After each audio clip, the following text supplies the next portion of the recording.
नमस्कार, मैं हूं आपके साथ निकिता शर्मा। आप देख रहे हैं सुजग समाचार। खास बुलेटिन 41 जिले 41 खबर में आपको अपने जिले से जुड़ी तमाम छोटी और बड़ी खबरें देखने को मिलेंगी, जिनका सीधा सरोकार आपसे और आपकी सरकार से है। जिलेवार खबरों की तरफ बढ़े उससे पहले एक नजर डालते हैं आज की बड़ी हेडलाइंस पर। 12 जनवरी को प्रधानमंत्री श्री मोदी करेंगे युवा महोत्सव विकसित भारत को संबोधित।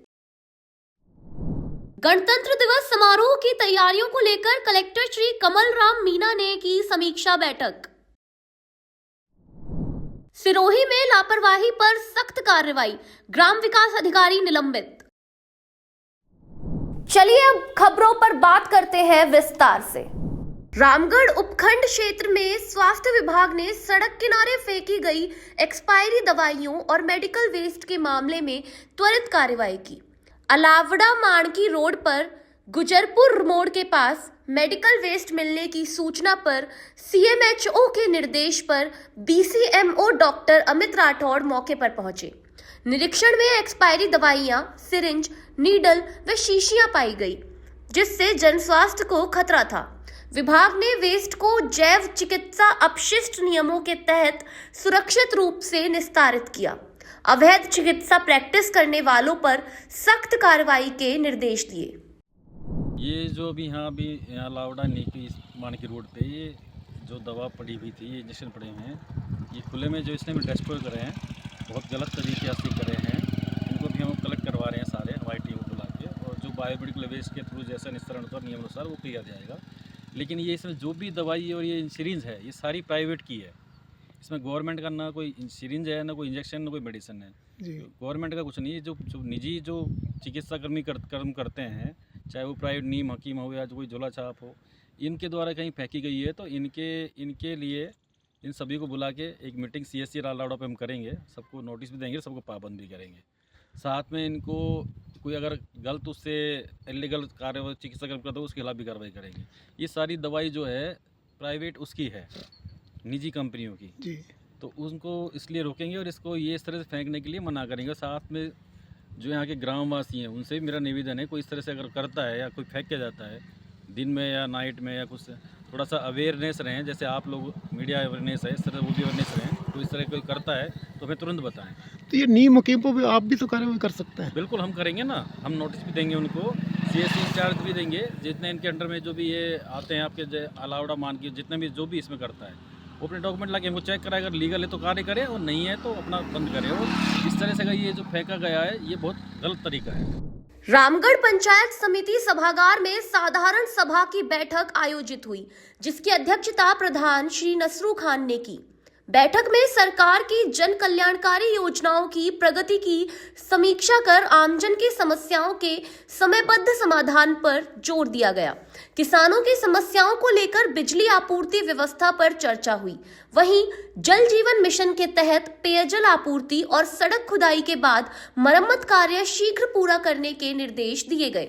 ग्रामीण संपर्क, सड़कों के निर्माण और महिला एवं बाल विकास विभाग की भवन समस्या के समाधान का भी भरोसा दिलाया गया। मुख्यमंत्री श्री भजनलाल शर्मा के दिशा निर्देश में ASIR कार्यों की लगातार मॉनिटरिंग की जा रही है। इसी क्रम में संभागीय आयुक्त श्री शक्ति सिंह राठौड़ ने टोंक जिला मुख्यालय पर राजनीतिक दलों के प्रतिनिधियों के साथ बैठक की। कलेक्टर कार्यालय में आयोजित बैठक में प्रतिनिधियों से आपत्तियां आमंत्रित की गई। संभागीय आयुक्त ने निर्वाचन कार्यालय पहुंचकर ASIR कार्यों का निरीक्षण किया और बताया कि जिले की चारों विधानसभा में ASIR कार्य पूर्ण हो चुका है। 88,000 वोटर्स ने दस्तावेज जमा नहीं कराए हैं, जिन्हें 15 फरवरी तक 13 में से कोई भी दस्तावेज देकर नाम जुड़वाने का अवसर मिलेगा। 13,000 लोगों ने फॉर्म 6, 7 व 8 के साथ दस्तावेज जमा कराए हैं। सभी दलों ने कार्य की सराहना की। भारत निर्वाचन आयोग के निर्देशानुसार मतदाता सूचियों का गहन पुनरीक्षण का कार्य चल रहा है। अभी 15 जनवरी उसकी जो आवेदन पत्र नए नाम जोड़ने की, हटाने की, उसकी अंतिम तिथि है। उसी प्रक्रिया में निर्देश के अनुसार, आयोग के निर्देश अनुसार हम लोग एज ए रोल ऑब्जर्वर जिलों का भ्रमण कर रहे हैं।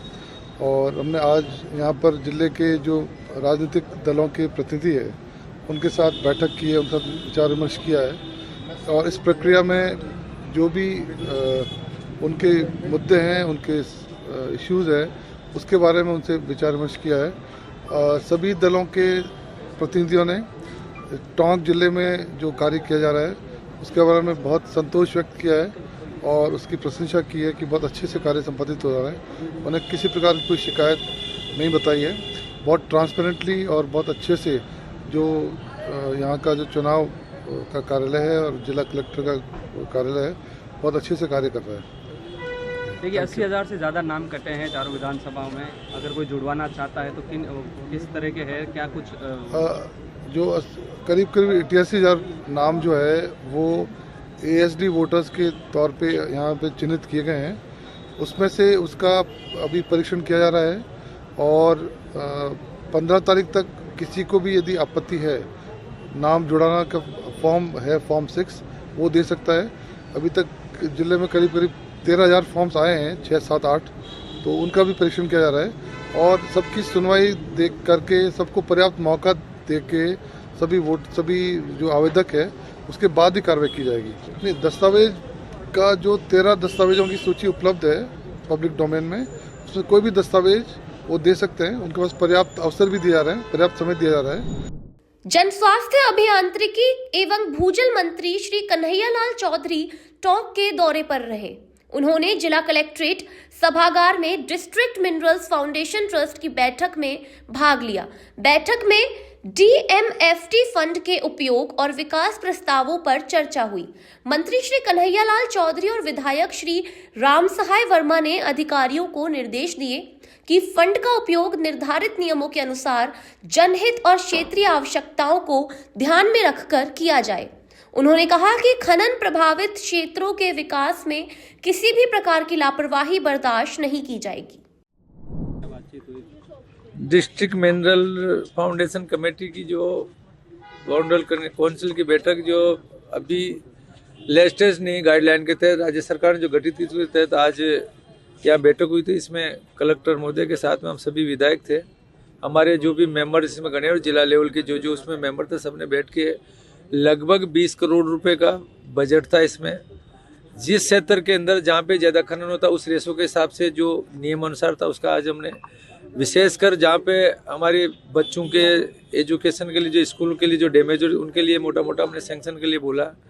साथ ही जहाँ पे हमारे स्वास्थ्य के लिए, कई पर्यावरण संरक्षण के लिए, कई हमारे जो हॉस्पिटल्स में कोई दिक्कत है उन सब के लिए हम सब लोगों ने सजेशन दिया है। हमारे सभी माननीय विधायक महोदय, हमारे जिला प्रमुख के प्रतिनिधि के रूप में सब लोग यहाँ थे और आने वाले समय के अंदर जिस तरह से हमारी सरकार ने पारदर्शिता पूर्वक पैसे का कैसे उपयोग हो सब लोगों से राय लेते हुए करें। पहले ये तो कि पैसा जो पावरफुल आदमी होता है वहाँ खर्च कर देते थे जिसका यूज नहीं होता था, बाकी उसका प्रॉपर उसमें नियम बनाया कि कौन कौन से सेक्टर के अंदर जो जनता के कल्याण के लिए जरूरी है, जिसमें वास्तव में दूसरी जगह जो बजट है उसके लिए निर्धारित उन नियमों के तहत आज हमने सैंक्शन दी। आज इस बैठक के अंदर हमारे मंत्री महोदय कन्हैयालाल जी, MLA साहब और जिलाधीश महोदय, इन सभी और जो भी जनप्रतिनिधि थे, अधिकारी थे, उन सब के बीच में बैठक हुई। उसके अंदर जिले की जो वार्षिक कार्य योजनाएं और पंचवर्षीय कार्य योजनाएं उनको लेके डिस्कस किया गया। जहां पर माइनिंग हो रही है, जहां पर रोड टूटे फूटे पड़े हैं, उनके जो बजट MLA वाइज उनको डिस्ट्रीब्यूट किए गए हैं, तहसील वाइज डिस्ट्रीब्यूट किए गए हैं और उस पर डिस्कशन किया गया है। जैसे कहीं स्कूल डैमेज हैं और उनकी बिल्डिंगें डैमेज हैं। और मैंने भी ये मुद्दा उठाया कि जो कलेक्ट्रेट के पीछे जो रेवेन्यू रिकॉर्ड का जो बिल्डिंग है वो बिल्कुल जर्जर है और मैंने इसको 2-3 बार पहले भी चर्चा में लाया था कि पूरे ज़िले का रेवेन्यू रिकॉर्ड जो है वो ख़त्म हो सकता है। इसमें पहले भी आग लग चुकी है और बारिश के टाइम पे बरसातियाँ तनी रहती हैं बिल्डिंग में और इस पर कोई ध्यान नहीं दे रहा। तो इसको भी मैंने कहा कि इसको प्रस्ताव में लेके इसका अनुमोदन कीजिए। तो इस तरीके से अलग अलग चिकित्सा को लेके, इन सब को लेके बातचीत हुई, चर्चा में आई। विद्याधर नगर स्थित PIB सेंटर हॉल में विकसित भारत यंग लीडर्स डायलॉग 2026 को लेकर प्रेस कॉन्फ्रेंस आयोजित की गई। माय भारत युवा कार्यक्रम एवं खेल मंत्रालय जयपुर के राज्य निदेशक श्री कृष्ण लाल ने बताया कि प्रधानमंत्री नरेंद्र मोदी 12 जनवरी को नई दिल्ली में आयोजित कार्यक्रम को संबोधित करेंगे। कार्यक्रम 9 से 12 जनवरी तक भारत मंडपम में आयोजित होगा। प्रधानमंत्री चयनित प्रस्तुतियों का अवलोकन करेंगे और शीर्ष निबंधों के संकलन का विमोचन करेंगे। इस दौरान विकसित भारत प्रदर्शनी भी लगेगी। कार्यक्रम का उद्देश्य युवाओं को 2047 तक विकसित भारत के संकल्प से जोड़ना है। आगामी गणतंत्र दिवस समारोह की तैयारियों को लेकर जिला कलेक्टर श्री कमल राम मीना की अध्यक्षता में समीक्षात्मक बैठक आयोजित हुई। बैठक में समारोह को गरिमामय, सुव्यवस्थित और भव्य बनाने को लेकर विभिन्न व्यवस्थाओं पर चर्चा की गई।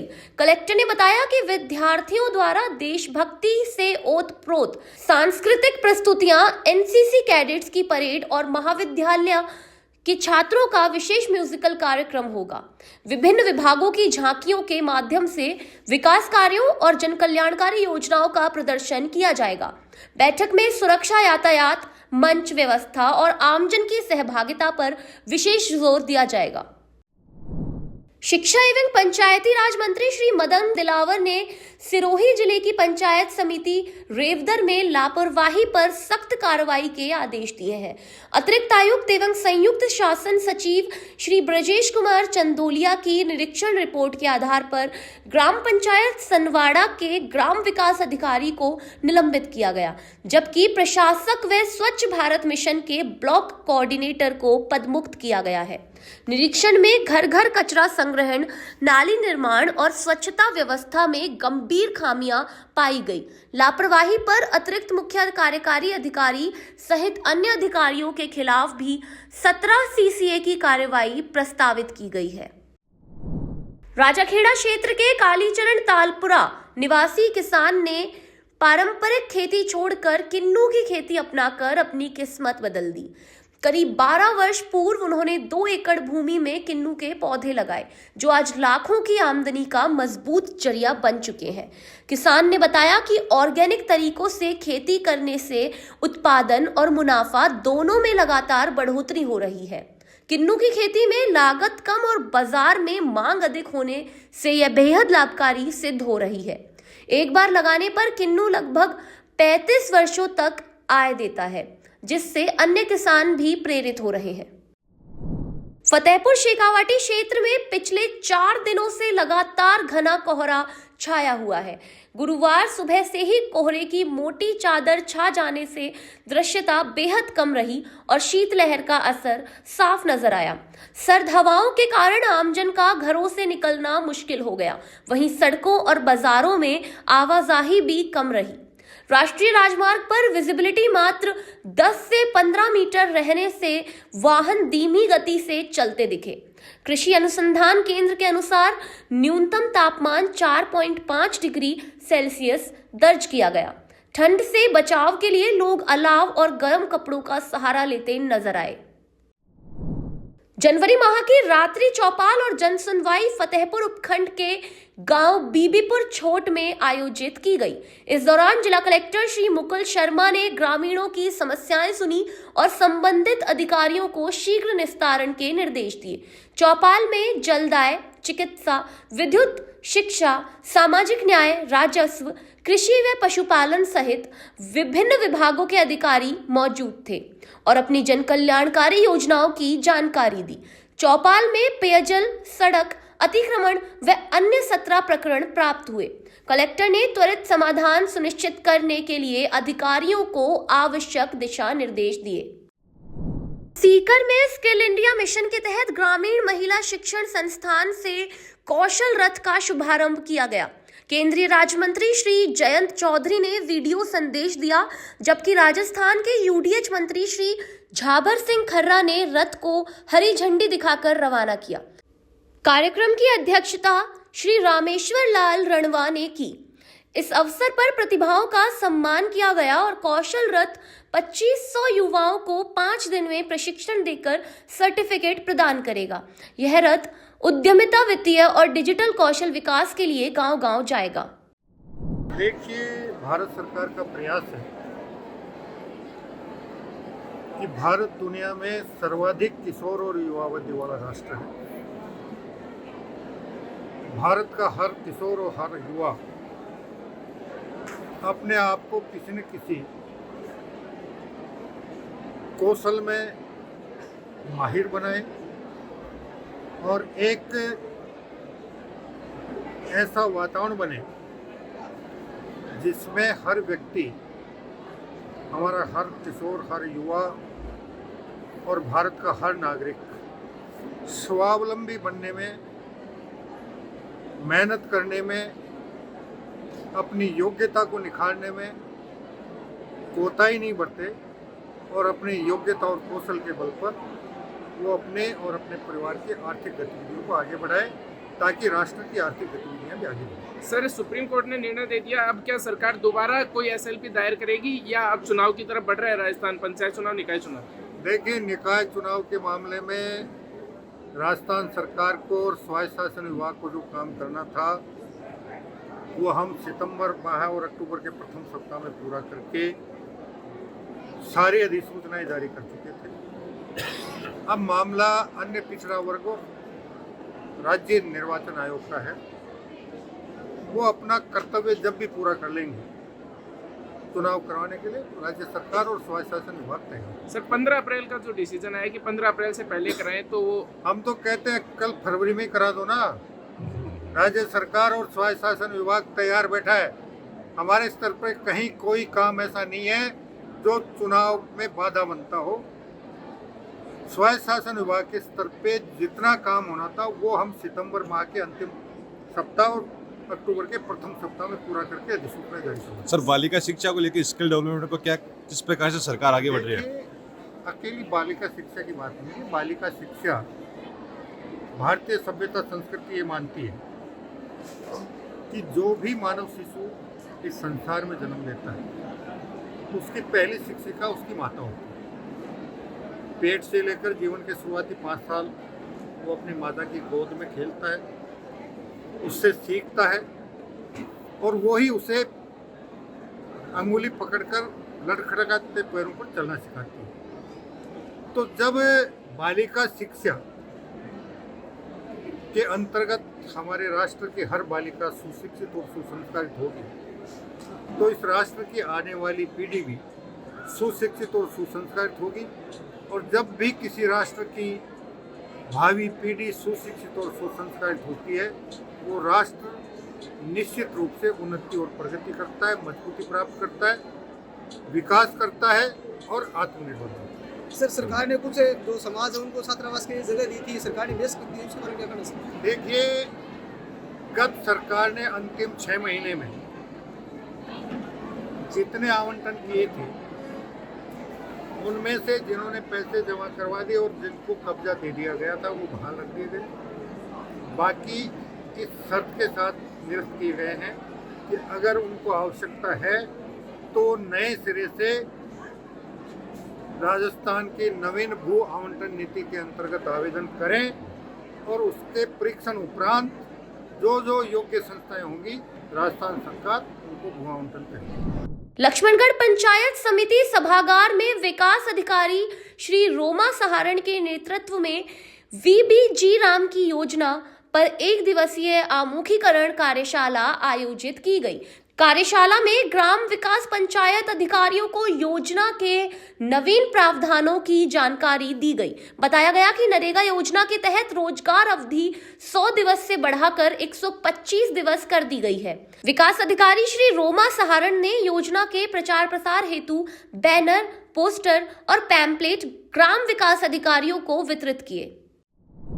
झुंझुनू नगर परिषद ने शहर में यातायात सुगम बनाने के लिए अतिक्रमण हटाने का अभियान शुरू किया। बाकरा मोड़ चौराहे पर कार्रवाई के दौरान JCB मशीन से कच्चे पक्के अतिक्रमण हटाए गए। पुलिस की मदद से विरोध करने वाले अतिक्रमियों को नियंत्रित किया गया। नगर परिषद की टीम ने सड़क पर रखी लकड़ियों और आरा मशीन के सामान की भी जब्ती की। अधिशासी अधिकारी रविंद्र मीणा ने बताया कि 20 जनवरी तक अभियान जारी रहेगा और रोड नंबर 1 व 2 पर भी कार्रवाई होगी। नगर परिषद ने नागरिकों से सहयोग और अतिक्रमण न करने की अपील की।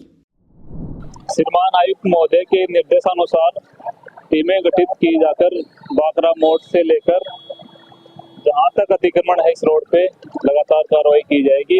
आज से अभियान शुरू हुआ है, 20 तारीख तक अभियान लगातार जारी रहेगा। जी, नाले के बाहर जो इसमें टेंट सेट लगा रखे हैं, कोई पक्का निर्माण कर रखा है, कोई आरा मशीन आती है उसमें लकड़ियां इकट्ठी कर रखी है, रोड पे जो अतिक्रमण किया हुआ है उसको हटाए जाने की कार्रवाई की जाएगी।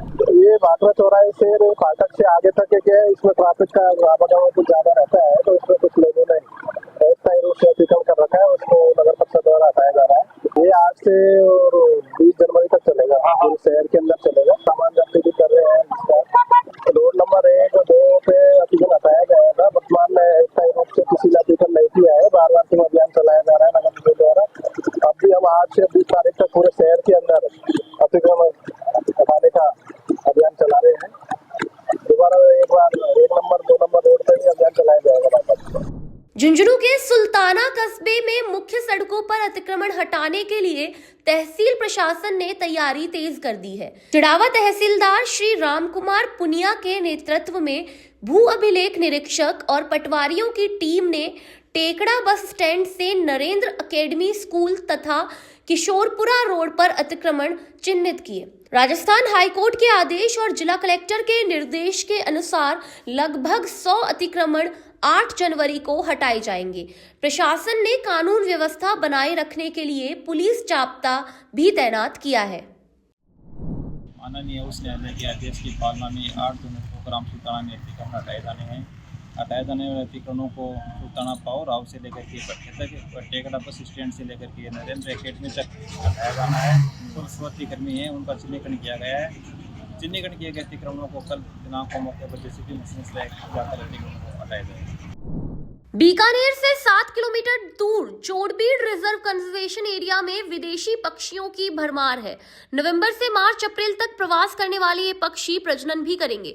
इक्विप्टियन vulture, Eurasian griffon, eastern imperial eagle और लॉन्ग लिजर्ड बजर्ड जैसे मांसाहारी और शाकाहारी प्रजातियां यहां देखी जा रही हैं। वन विभाग ने प्राकृतिक भोजन और पानी का प्रबंध किया है। देश विदेश से सैलानी और वाइल्ड लाइफ फोटोग्राफर बड़ी संख्या में इन्हें देखने और कैमरे में कैद करने पहुंच रहे हैं।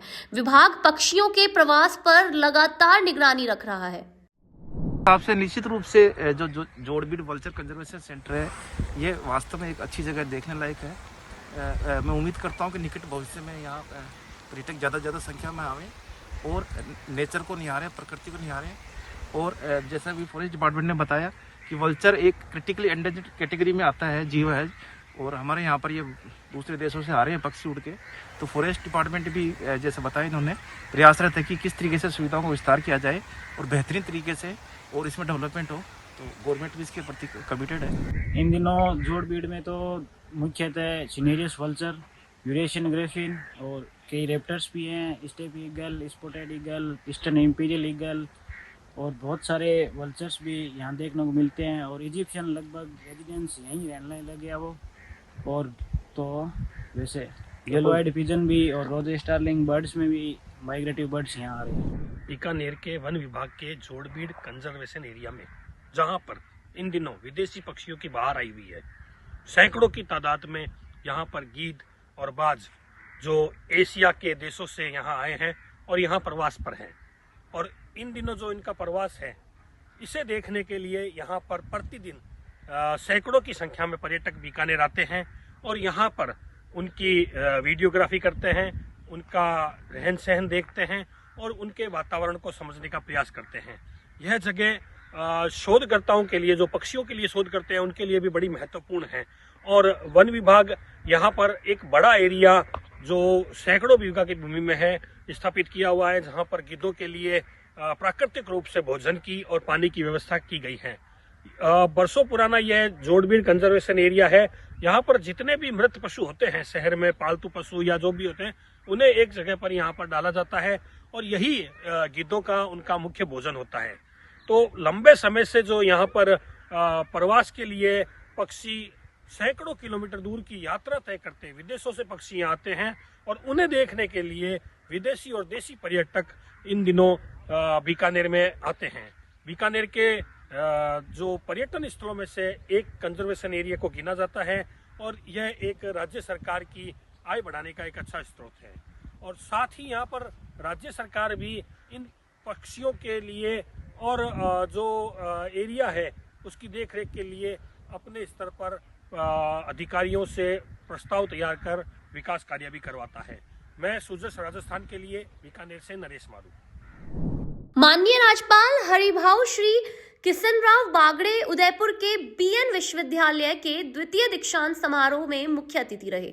इस अवसर पर 90 शोधार्थियों को पीएचडी उपाधि और 47 विद्यार्थियों को स्वर्ण पदक सहित कुल 2025 विद्यार्थियों को डिग्रियां प्रदान की गई। राज्यपाल ने शिक्षा के माध्यम से समाज और जनजातीय क्षेत्रों के उत्थान पर जोर दिया और छात्रों को सतत प्रयास और निरंतर सीखने का संदेश दिया। उन्होंने विकसित भारत 2047 के लक्ष्य में युवा शक्ति की भूमिका पर प्रकाश डाला और प्रधानमंत्री श्री नरेंद्र मोदी के नेतृत्व में गरीबी उन्मूलन की सराहना की। कोटा में जिला कलेक्टर श्री पीयूष समारिया की अध्यक्षता में कोटा कोऑपरेटिव बैंक और सहकारिता विभाग की योजनाओं की समीक्षा बैठक आयोजित की गई। बैठक में बैंक की वित्तीय प्रगति, ऋण वितरण, अमानत वृद्धि और पैक्स के कंप्यूटरीकरण पर चर्चा हुई। गोपाल क्रेडिट योजना के तहत अब 3,426 सदस्यों को 26 करोड़ रुपए से अधिक का ऋण वितरित किया गया। जिला कलेक्टर ने कासा अमानत बढ़ाने, पैक्स कंप्यूटरीकरण, अन्न भंडारण, मत्स्य पालन और कृषि ड्रोन सेवाओं को प्रोत्साहित करने के निर्देश दिए। इस दौरान बैंक और विभाग के वरिष्ठ अधिकारी भी बैठक में उपस्थित रहे। भरतपुर जिला रोजगार कार्यालय द्वारा 21 जनवरी को एक दिवसीय रोजगार मेले का आयोजन किया जाएगा। उपनिदेशक श्री रघुवीर सिंह मीणा ने बताया कि मेले में एसवीएम न्यूज, गर्वित हिंदुस्तान, गोपालिया न्यूज, अंबुजा फाउंडेशन सहित कई कंपनियां भाग लेंगी। Security guard, banking, electrician, hospital marketing, reporter, computer operator और अन्य पदों पर आवेदन के लिए योग्यताएं 5वीं से स्नातकोत्तर तक और आयु 18 से 35 वर्ष निर्धारित है। इच्छुक उम्मीदवार बायोडाटा, शैक्षणिक प्रमाण पत्र, पासपोर्ट साइज फोटो और आईडी प्रूफ के साथ मेले में उपस्थित हों। ये पहले क्वार्टरली मेला लगाते हैं हम 8 जनवरी को, लेकिन उसको निरस्त करके कमिश्नर महोदय ने निर्देश दिए हैं कि आप जिला कलेक्टर और संभागीय आयुक्त महोदय की निर्देशन में एक बड़ा बृहद रोजगार संबल योजना, युवा संबल मेला का आयोजन किया जाना है, जो कि जिला कलेक्टर और श्रीमान संभागीय आयुक्त महोदय की अध्यक्षता में या उनकी देखरेख में एक बड़ा रोजगार शिविर का आयोजन किया जाएगा, जिसमें विभिन्न कंपनियां बुलाई जाएंगी। वह कभी 5,000 छात्रों को भी आमंत्रित किया जाएगा। जिस तरह हमको जिला कलेक्टर महोदय के निर्देश मिलेंगे उस तरह से हम इसमें जो शिविर को आयोजित करेंगे। जवाहरलाल नेहरू अस्पताल ने मरीजों की सुविधा के लिए नई डिजिटल ओपीडी व्यवस्था शुरू की है। अब मरीज मोबाइल ऐप के जरिए टोकन ले सकेंगे, जिससे लंबी लाइनों और अनावश्यक भीड़ से बचाव होगा। अस्पताल परिसर में लगे क्यूआर कोड से ऐप डाउनलोड कर रजिस्ट्रेशन 4 आसान चरणों में पूरा किया जा सकता है। आभा कार्ड से जुड़े मरीजों को अतिरिक्त सुविधाएं और मेडिकल रिकॉर्ड सुरक्षित रखने की सुविधा मिलेगी। प्राचार्य डॉक्टर अनिल सांवरिया ने बताया कि यह पहल अस्पताल सेवाओं को डिजिटल रूप से मजबूत करने और मरीजों के अनुभव को बेहतर बनाने के उद्देश्य से की गई है। एबीडीएम, जो कि एक बहुत ही अच्छा ऐप संबंधित डॉक्यूमेंट है, पेशेंट का अपितु सभी परिवार के सभी सदस्यों को होना आवश्यक होना चाहिए, क्योंकि ये आभा आईडी से हम हमारे जितनी भी बीमारियां हैं उसका एक रिकॉर्ड संधारण होगा। आपको आने पे बहुत सारी सुविधाएं मिलेगी। आप जेएलएन में आते हैं और आभा आईडी से आप क्यूआर कोड स्कैन करते हैं तो आपकी क्यू में लगने की आवश्यकता नहीं होती है, उसमें ऑटोमेटिकली जनरेट होता है। उस जनरेशन से आप सीधा आप जहाँ पर दिखाना है डॉक्टर को आपने कंसल्ट किया है उसमें जाकर आप मिल सकते हैं और आपका इलाज चालू किया जा सकता है। आभा आईडी से काफ़ी सारे फायदे होते हैं। आभा आईडी आपका एक रिकॉर्ड संधारण हो गया, एक तरह से जैसे जन्म पत्री होती है इस तरह से बनता चला जाता है। आपने किस दौरान क्या इलाज किया उसका रिकॉर्ड होता है, क्योंकि आए दिन हम इलाज तो कराते हैं, 10 साल बाद भूल जाते हैं क्या इलाज लिया और उसके डॉक्यूमेंट नहीं मिलते हैं, समय पे नहीं मिलते हैं, हम ढूंढने पे नहीं मिलते हैं। पर आभा आईडी से आपको अपने आप अपना रिकॉर्ड संधारण ऑटोमेटिकली होता चला जाता है। ये बहुत अच्छी चीज़ है, इसमें आप सहयोग करें, आप सब पार्टिसिपेट करें। आभा का एक डिटेल है, डॉक्टर हमारे अधीक्षक साहब आपको डिटेलिंग बताएंगे तो कैसे करना है। सर ऐसा है 41 जिले 41 खबर बुलेटिन में आज के लिए इतना ही। फिर मिलेंगे नई खबरों के साथ। तब तक के लिए देखते रहिए सुजस समाचार। हमारे चैनल को लाइक, सब्सक्राइब और शेयर करना ना भूलें। धन्यवाद।